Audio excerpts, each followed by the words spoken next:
à peine une centaine. Hein, allez-y, 9h11 minutes. Nous allons commencer, et j'y tiens, parce que ce matin, malheureusement, je devais avoir une opposante syrienne, mais je ne sais pas ce qui lui est arrivé. Je ne sais pas pourquoi elle n'était pas en ligne avec moi.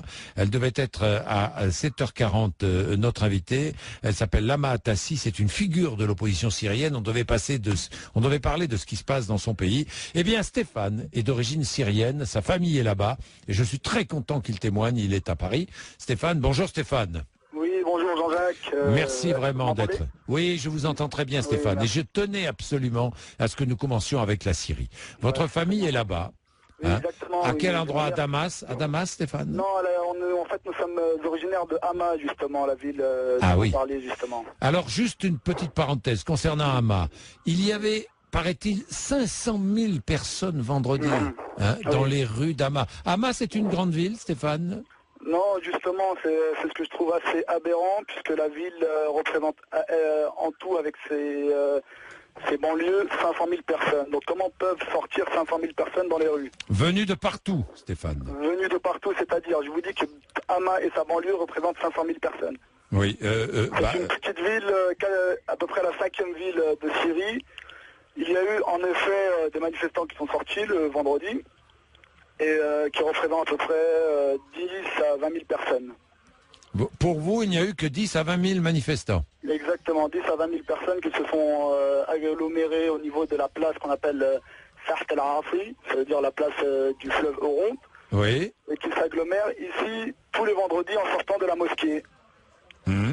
Voilà, et donc je voudrais témoigner aussi justement de l'impuissance face à ce qu'on peut entendre un peu tout et n'importe quoi sur la Syrie, à savoir que certes il y a des manifestations, mais cela ne représente absolument pas la majorité de la population.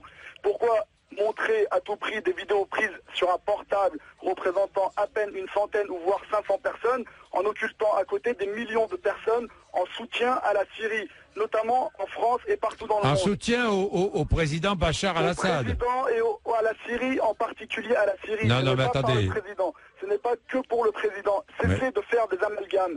Je suis désolé, il y a des amalgames partout dans tous les s'il journaux y avait et dans peu, toutes les radios. Stéphane, pardonnez-moi, C'est le mais soutien à la Syrie. Moi, je vous dis, ma mère revient de Syrie il y a 2 semaines, elle est revenue. Elle est revenue presque en fuite parce qu'elle a reçu des menaces de mort, parce qu'elle refusait de soutenir ces gens-là.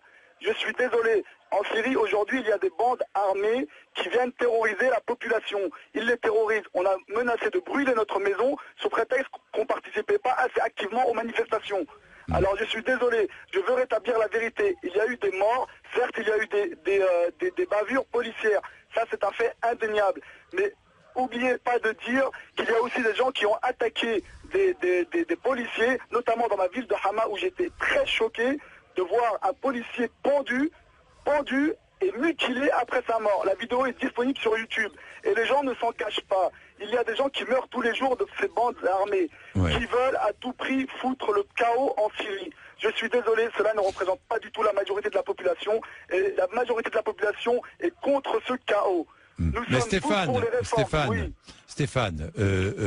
moi je veux bien croire qu'il y ait peu de manifestants et qu'il y ait peu d'opposants au régime syrien. Alors pourquoi est-ce que le régime syrien fait donner l'armée, les milices, la police je vais vous dire une chose. Quand on a 120 policiers qui sont tués en l'espace de 2 jours, il faut envoyer l'armée. C'est que l'effectif policier ne suffit pas. D'ailleurs, on peut le remarquer ici même en France, un pays qui se dit être démocratique, où on préconise d'envoyer l'armée à Sevran, une petite ville de banlieue, car la police ne fait plus face à certaines bandes armées. Alors je suis désolé, à un moment donné, il faut dire stop. Il y a des gens qui sont armés et qui terrorisent les populations. Je vous le dis, aujourd'hui, je devais descendre cette année en Syrie, je n'ai plus le courage d'y aller car j'ai peur des représailles. Car, tout ce qui est assimilé pro-régime ou je ne sais quoi, est considéré comme un traître et donc puni de mort. Je suis désolé. Et tout ça... Si j'ai bien compris, on est puni de mort de tous les côtés en Syrie aujourd'hui. Non, je suis désolé, puisque regardez justement la contradiction dans laquelle vous tombez. Allez-y, si non, mais moi je... Non, mais si vous dites qu'il y a autant de manifestants, c'est qu'il y a une possibilité de manifester. Oui, enfin, les manifestations qui sont très vite réprimées. Je suis désolé. Si elles étaient très vite réprimées, le peuple ne sortirait plus et aurait peur. Je suis désolé, quand Mais on ça, attaque un policier, écoutez, dans n'importe quel pays au monde, lorsqu'on attaque un policier, il faut s'attendre à des représailles. Le policier ou l'armée ou qui que ce soit qui représente l'État est un endroit sacré, peu importe le régime ou qui que ce soit, quel pays, on ne peut attaquer impunément un lieu appartenant au droit, au bien commun. Tout simplement. Aujourd'hui, comme je vous dis, il y a des gens, nous, en Syrie, certes, il y a un régime qui dure depuis 40 ans. Je suis d'accord, il dure depuis 40 ans. Un régime qu'on se transmet de père en fils. Qu'on se transmet. Et on s'enrichit. Pardon, mais c'est comme en Tunisie ou en Égypte, on s'enrichit. Oui, s'il vous plaît. La France était la première à soutenir la Tunisie et la première à soutenir l'Égypte. Ah, mais ça, vous avez raison. Jusqu'à présent, personne ne s'en indignait. Oui, ça c'est vrai. Insister sur le fait que, pour l'instant, je n'ai pas vu de personnes s'insurger contre le roi d'Arabie Saoudite, tous les présidents sont membres de sa famille, vous avez raison. ou bien même tous les pays du Golfe. Or, ils sont décrits par le président Barack Obama comme un exemple à suivre. Ça, vous avez raison. Alors, je suis désolé. Au contraire, nous ne sommes pas un pays le plus démocratique du monde, mais on a quand même certains droits. Il y a quand même certains droits. De plus, j'aimerais ajouter, Monsieur Bourdin, que je suis extrêmement choqué que vous disiez dans vos propos des termes confessionnel du type le régime alaouite, le régime ceci. Je suis désolé, en faisant ça, vous ignorez totalement la composition de la société syrienne qui est une mosaïque de oui, les alaouites sont ultra minoritaires en Syrie. Ils ne sont pas ultra minoritaires, ils représentent 20% de la population. Cela étant, ce n'est pas une raison pour les stigmatiser et pour mettre... Non mais je stigmatise pas, je dis qu'il y a des risques d'affrontement confessionnel entre les différentes familles. Attendez, c'est ce que je dis. S'il vous plaît. Oui. Le premier ministre actuel, Ahad El-Safar, est un sunnite. Tous ces ministres, la plupart sont soit sunnites, soit chrétiens orthodoxes, soit chrétiens maronites. Je suis désolé. En Syrie, on est un pays en premier lieu laïque. On est laïque. Vous pouvez appeler ça une dictature ou ce que vous voulez. On est d'abord laïque. Moi-même, qui suis sunnite, je soutiens. Je ne suis absolument pas d'accord avec cette bande de salafistes qui terrorise la population. Je suis désolé. Je suis absolument désolé. En Syrie, nous sommes multiconfessionnelle. En Syrie, nous nous aimons les uns les autres. Entre chrétiens, il n'y a jamais eu de problème. Je vais tous les ans en Syrie et je n'ai jamais ressenti aucune gêne, que ce soit vis-à-vis des alaouites, que ce soit vis-à-vis des chrétiens. Mon meilleur ami est un chrétien.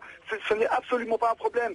Il ne faut pas mettre ça en avant, dire que c'est un régime alaouite qui sous-entendu aurait pris le pouvoir comme une espèce de mafia pour terroriser la population. Je suis désolé, ce n'est pas vrai. N'importe quel expert de la Syrie et qui s'y soit rendu vous le dira, ce n'est absolument pas vrai. Il y a une minorité, le plus, je voudrais ajouter que justement la minorité alaouite vivent dans des villages, dans les montagnes, alors qu'ils ne sont absolument pas en contact avec la population de notre région. Merci Stéphane, dans tous les cas. Merci, vous avez pu vous exprimer. La vérité, et merci à vous de m'avoir écouté. Merci Stéphane. Bonne journée. Au revoir Stéphane. Allez, ça va faire réagir, j'en suis absolument certain. Marie Régnier. Mais je vais prendre Jacques sur les...